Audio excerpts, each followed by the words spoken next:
Sharks. I'm Aaron Krause from Philadelphia, and I'm known as the daddy of the Scrub Daddy. Remember when Shark Tank actually felt like business? Not content strategy, not brand synergy, just a sweaty dreamer, a janky prototype, and a pitch they rehearsed in the shower.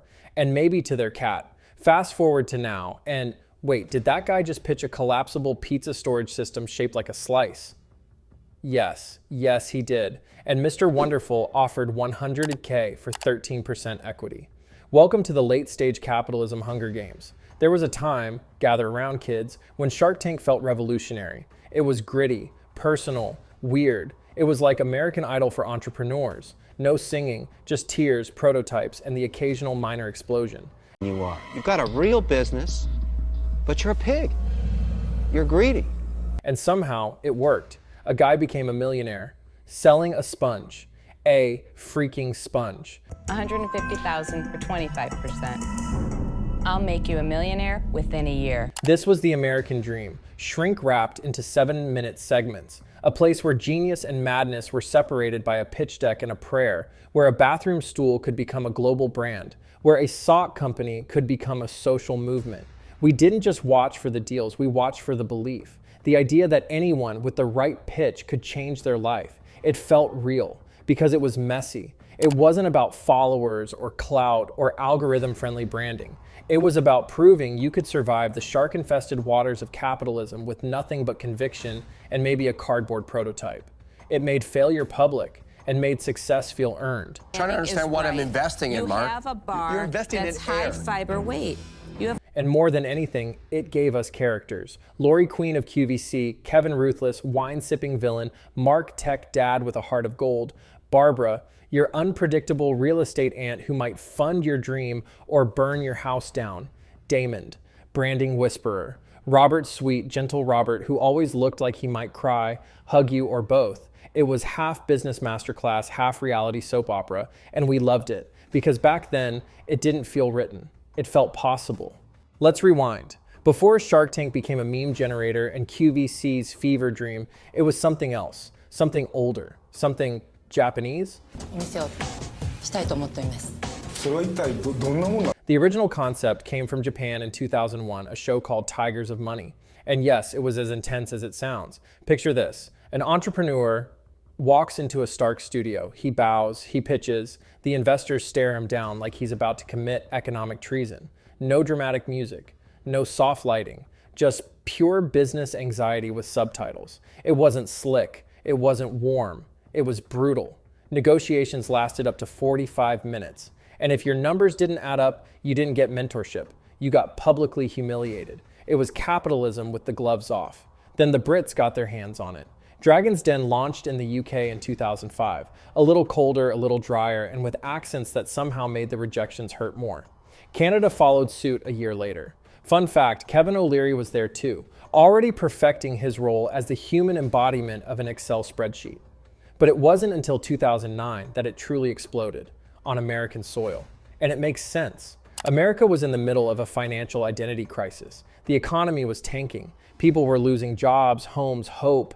And then this show shows up and basically says, you don't need Wall Street, you just need an idea, a dream, and the guts to pitch it in front of a bunch of rich strangers. Medicine is not in the 21st century. I mean, for crying out loud, we're still using pagers to communicate. What is this, the 80s? The timing was perfect. We were desperate for something that felt fair, meritocratic, unscripted, and that's what Shark Tank gave us, at first. The format? Genius. Someone walks into the room, sweating under studio lights. They pitch. The sharks interrupt. Math is attempted. Someone cries. A deal is made. Cue inspirational music. It had everything. Tension, emotion, money, triumph, and just enough failure to keep it believable.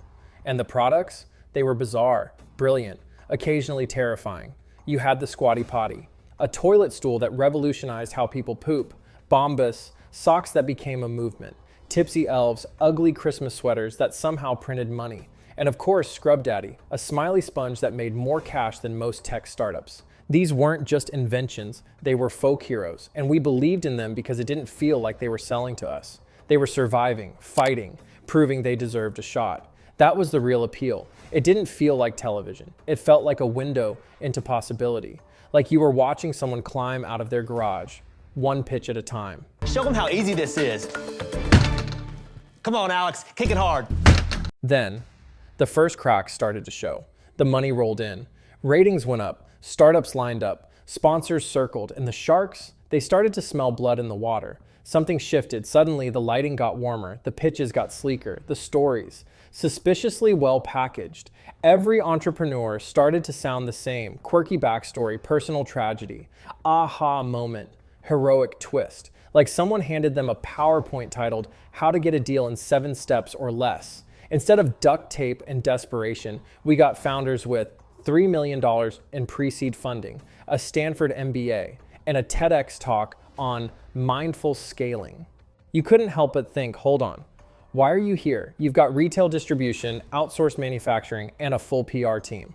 Are you pitching for capital or primetime screen time? I'm here today to ask for $500,000 for 1% of my company, Lark. That's when Shark Tank stopped feeling scrappy and started feeling scripted. Then came the emotional bait. Look, we get it. Real stories move people. But when every pitch sounds like it was written by an Oscar-hungry screenwriter, something breaks. But you can't make more time.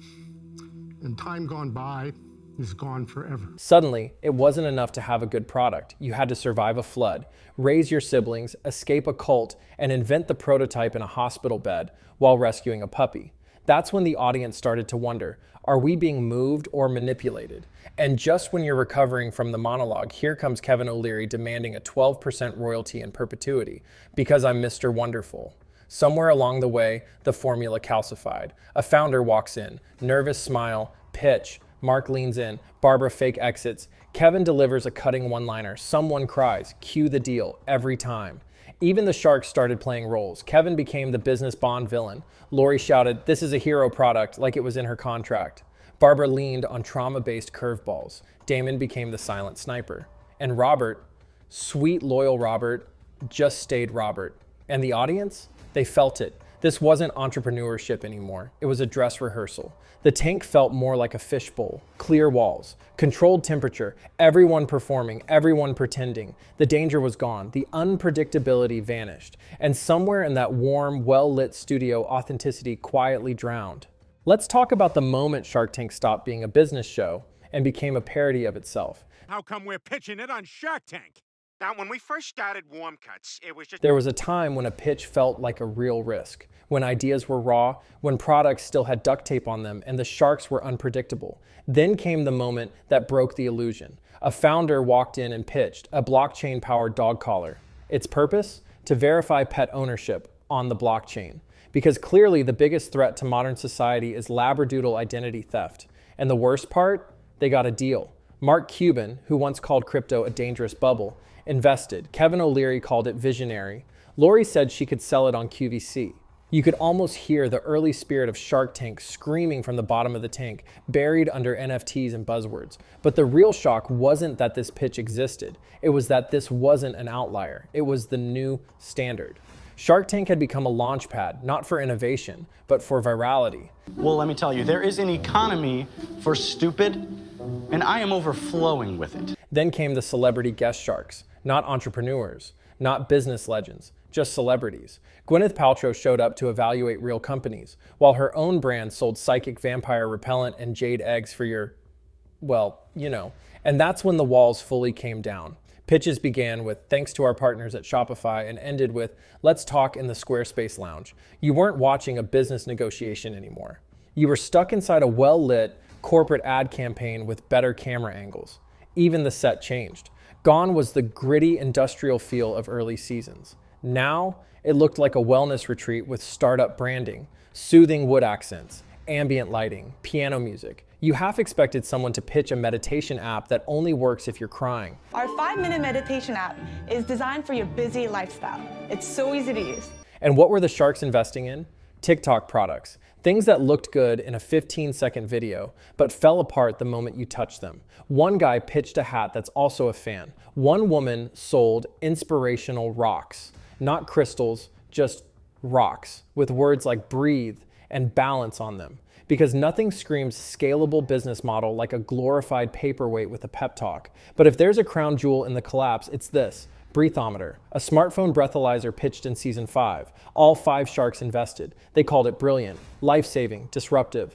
Fast forward a few years, it didn't work at all. The FTC got involved. The company had to issue refunds. The founder, posting vacation selfies from Bora Bora. As Kevin O'Leary later admitted, that was my biggest beating. But by then, the damage was done, because by that point, it wasn't just one bad investment, it was a clear signal.